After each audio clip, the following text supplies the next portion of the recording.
So the talk of the table is your authentic self, right? Like that, I feel like that's a buzz term, like a buzzword term. And I think it's unfortunate just because of how botched it can be. I think that's the best word to describe it.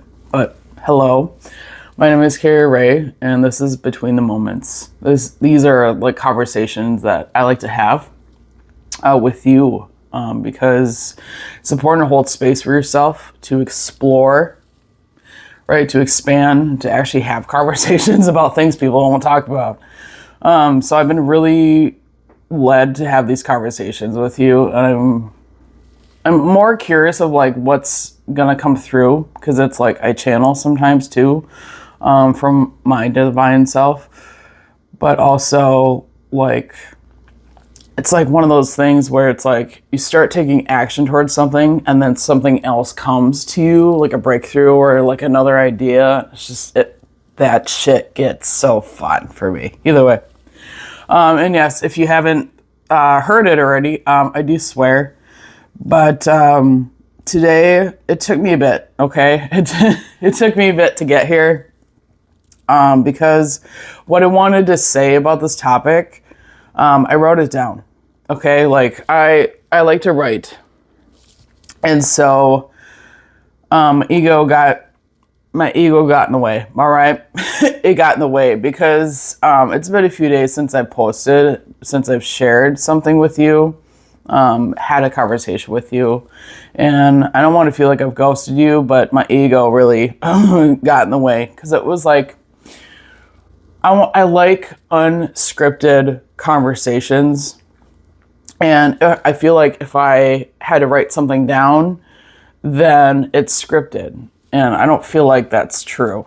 Even because it's not like, I'm not scripting like, oh, welcome to Between Mom. No, that's not here, y'all. Like, but it's like with this topic of being authentically you, I kind of write in a rhythm that's kind of like a poem, okay? So I'm not saying it's like spoken word or anything, but it's just a conversation I want to have to allow and invite you to just let it land with you. Because a part of my past pattern, used to the microphone. I'm not used to the microphone. I just tapped it. Don't be mad. It's really fucking cool. I had fun with like testing it yesterday. Either way, but yeah, it was interesting to get to know. I lost my thought. That's what's happening. Real time, real people. And that's what this is about. But either way, so, but yeah, so sometimes I write. It's not like spoken word, but again, just let this conversation land with you. And like I said, like the authentic version of you has been like such a buzzword, and it's something, but it's a great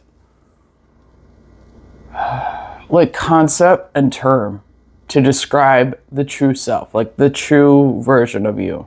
You know what I'm saying? And so, oh, and I also wanted to say before I read this quick, I don't want to, so part of me, a lot of me, all of me, I want to be like transparent because I think transparency is sexy and it's real and raw, and that's what I'm about. Being 34 years old, I'm at that point where some people get there at like 65. I'm like, it doesn't matter. I'm like, real people, y'all, real people. And so I didn't want to be like, I'm going to read a transcript. And I was like, where the fuck is there like a place to expand and pull certain words and ideas around? Like, that's just not my vibe. Like I said, I like to be transparent. And yes, I will print. I hear people, right? I print it on one side. Okay, I'm going to print on the other side at a different moment, okay? Like, I'm not a waster. Speaking of being authentically me, the past couple weeks, honest to Pete, I've been having a cup of hot cocoa. Okay, it has protein in it. It has real cocoa powder because I like the richness. And yes, it does have sugar in it because it's a hot cocoa. Damn it. Either way, that's something just to give you like an idea. Like that's what brings me joy. It's a lot for me. It's weird. It's just a hot cup of cocoa. Good morning, Carrie. But it's what brings me joy and a lot of satisfaction, really. But again, so I'm gonna read this, okay? But just kind of listen and let it sit and land with you, okay? So lately, the word authentic is everywhere. And somehow, it can start to feel like something we're supposed to perform. Ugh. We're supposed to perform or prove or finally get it right. Ugh. And if you see me making faces, it's because it doesn't actually make me... Sometimes the words that we use, and I'll speak this later on, but just a quick... is like, sometimes the words that you say actually don't feel good if you're being honest with yourself. And so that's up with the faces. So it's important to explore what those are with yourself and to use words that actually feel good to you because you deserve it, okay? You deserve to feel good, all right?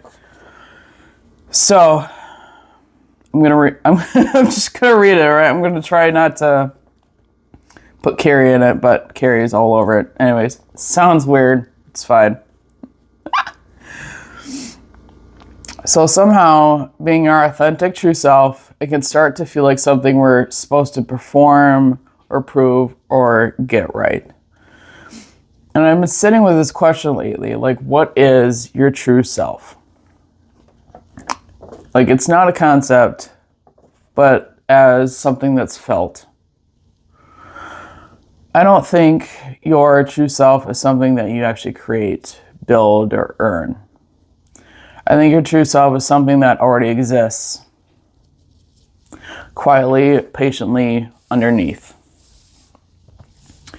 Underneath the fear, underneath the conditioning, under the belief that you have to prove your worth to be allowed to exist. We're often taught directly or indirectly that we need to be productive to matter, be palatable to belong, be good to be loved. But your true self isn't found in effort.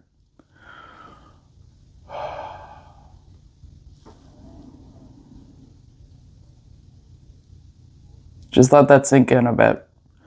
But your true self isn't found in effort.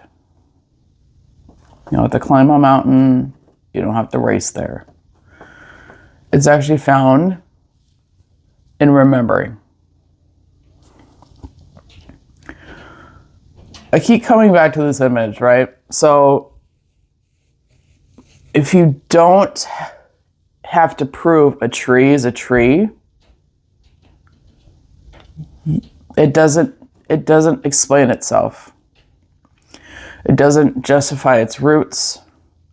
It doesn't justify, like this past fall, like it took the trees a lot longer to lose their leaves compared to last year. Like it doesn't explain the reason why. It just is. You also don't have to prove what your name is. Yes, for legal reasons, for certain documents, yes, you can do that.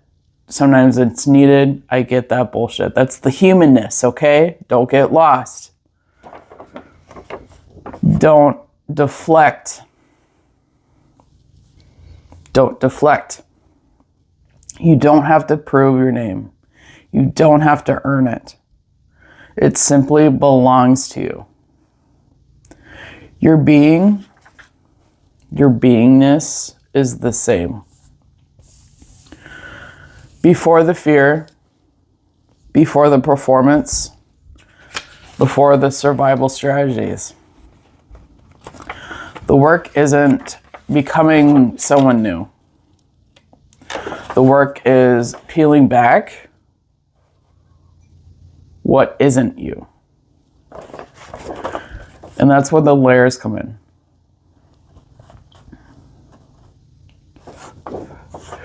And I think of layers like, I think we've all pretty much seen Shrek at this point. If you haven't, enjoy it. If it's not your tea, I don't care. That's fine. But it's like the donkey, his friend, he describes like the ogre, Shrek, is trying to describe that ogres have layers. And so the donkey, his friend, is trying to figure out, you know, what food has layers. Because he's cute and he's Eddie Murphy. But either way, so it's like, oh, cake have layers. And then the Shrek goes, I was like, ogres aren't like cakes. Because cake is tasty. But again, not everyone likes cake. But that's not the point. So he's like, oh, onions. Onions have layers. So it's kind of like thinking of an onion, right? And there's layers to the onion. There's a lot of layers to the onion. And there's a lot to those layers. And to get to the root, to the middle of the onion, to the authentic, true you.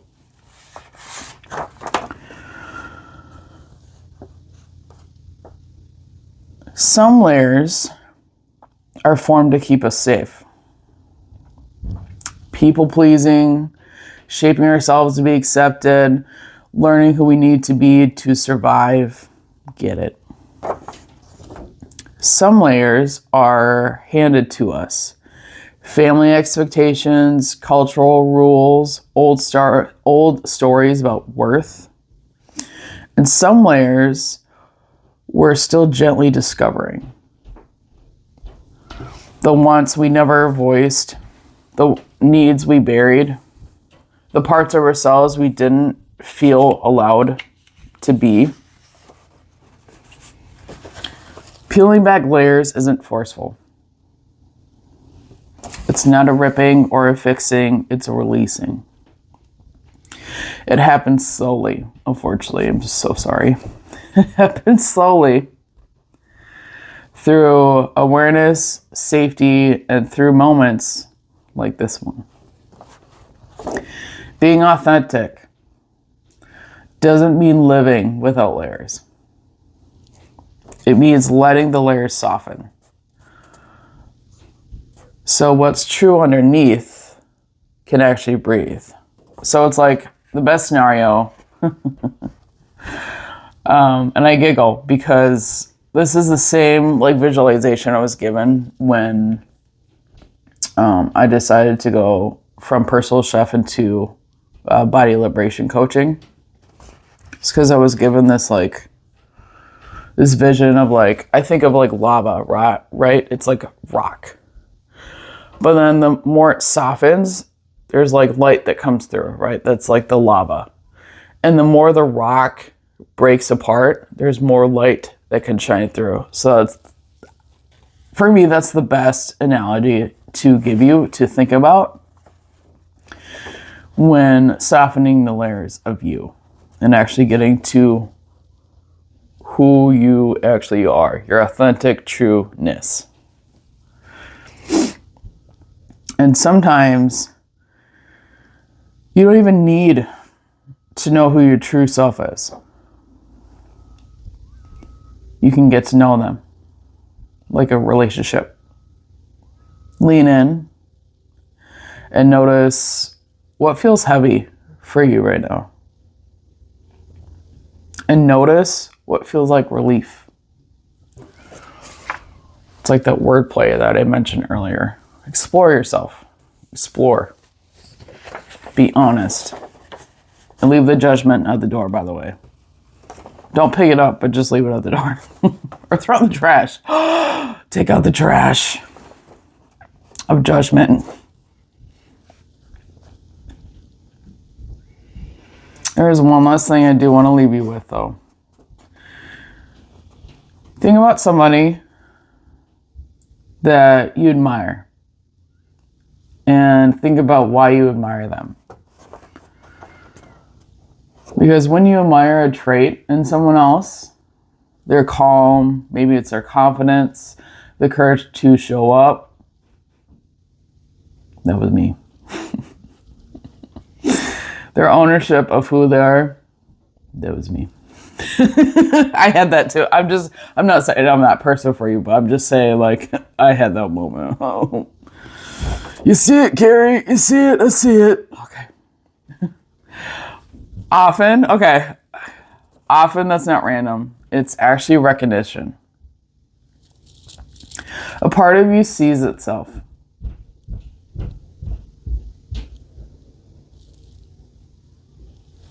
Even if your ego disagrees. Because the ego ain't you. A part of you sees itself. Even if it hasn't fully emerged yet. And maybe that quality isn't something to chase or work at. Maybe it's something to uncover and allow it to be recognized already within you. And maybe your true self has never been missing or was never lost. Only waiting beneath the layers for enough safety to come home and shine no matter what. So I invite you to let this conversation settle in. Let it marinate, notice, and become aware of what comes up for you. Thank you for taking the pause with me, and I will see you next time in Between Moments.